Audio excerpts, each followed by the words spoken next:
Hi, how have you been? As good as me, I hope. Yes, I've been good. I wish I lived somewhere warmer though, because the winters here are usually very nasty. But it could be worse, I guess. I could live somewhere in Canada where they get 4 months of minus 30 degrees Celsius constantly.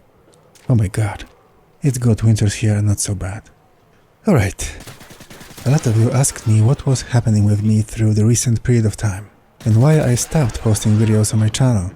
Well, we'll get on that later. As for the gaming activities, all of you who follow me on Twitter already know that in Modern Warfare 3 Lifetime, I was asked to become a part of the Infinity Ward Community Enforcers team on PS3 and Xbox 360. I think it was just a random invitation from Reddit. Together with some other awesome guys, we were looking for boosting lobbies and all kind of cheaters on MW3, and when we found some, we sent reports directly to Infinity Ward Enforcement team. Thousands of cheating scumbags were banned and reset.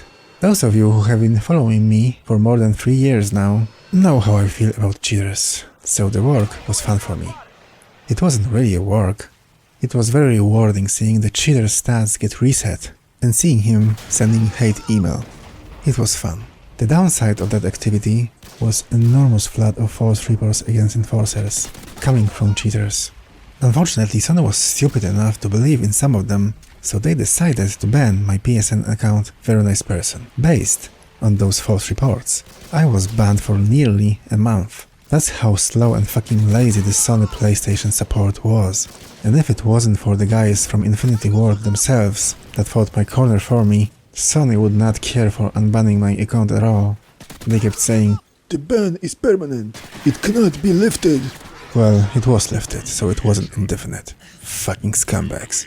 It was really a cold shower on my fanboy attitude towards Sony, and it really pissed me off at them. After what happened, I lost all the respect for PlayStation trademark, especially knowing that Microsoft solved a similar case in less than 12 hours. If Sony treats its partners this way, it is obvious that an ordinary player means absolutely nothing for them. Oh, no one wants to play with me. Unfortunately, the community enforcement team was disbanded after Modern Warfare 3. To be fair, with the removal of tactical insertions, there were no boosters anymore. People ask why there were no Black Ops 2 videos on my channel. The answer is simple. The game sucked. I sold it a few months after the release. The only reason I kept it was to be able to play with my friends. What about Call of Duty Ghosts? I have to say that I enjoyed only one game type, Cranked. It felt like it was designed especially for me. My previous favorite game type, free-for-all, was unplayable though, due to overpowered ID usage, but comparing to Blaps 2, Ghosts was way better. As for the Advanced Warfare, I enjoyed playing it a lot, until that arrogant asshole, Condrey or something, decided to ruin this game for us all, activating a broken, skill-based matchmaking system. From that day, the game was just a piece of crap, and they waited to activate this feature until many players bought the game. So I created another account and ruined the score per minute rate on it, so I could have an additional month of fun for my money.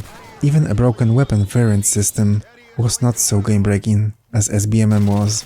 Because of that, I promised I will never touch Sledgehammer game again, unless that asshole I mentioned earlier has been fired. I have to admit that Black Ops 3 was a decent game, but I was tired of not having boots on the ground. I just started playing Battlefield 1, much anticipated change comparing to Blaps 3, and even Infinite Warfare. I really enjoy playing it. You should try too. I also started playing Elder Scrolls Online, and that game gave me many hours of fun. It's nice to be able to play something that does not induce rage. Quite the opposite actually. And of course, the only COD I enjoy going back to is Modern Warfare 2. Even with all its flaws, one-man army noob tubes, Commando and Painkiller, it is still very fun to play. I hope next year the remastered version will be released. Of course, I hope they will remove Painkiller from it first. At least Painkiller. So, why exactly did I stop making videos? To answer this question, let's ask a more important one.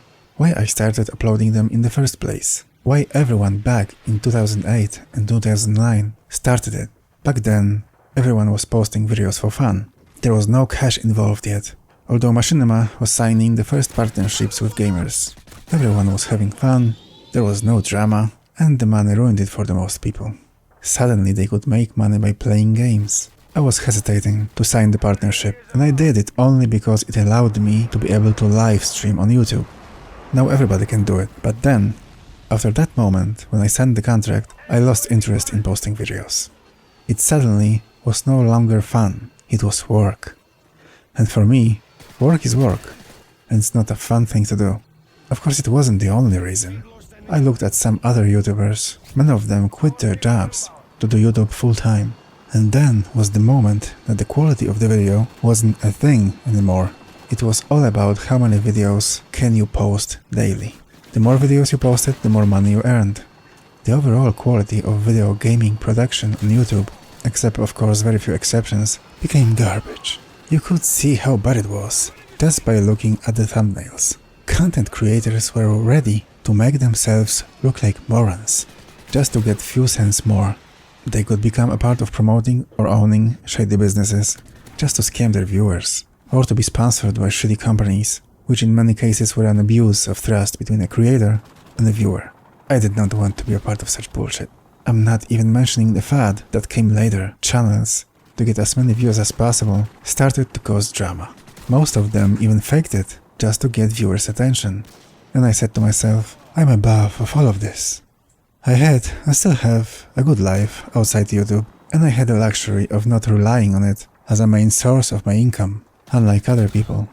So I quit. And now, seeing what YouTube is trying to do, I am glad I did not fall into that trap. I've met so many awesome people on Xbox and PS3, I do not regret anything.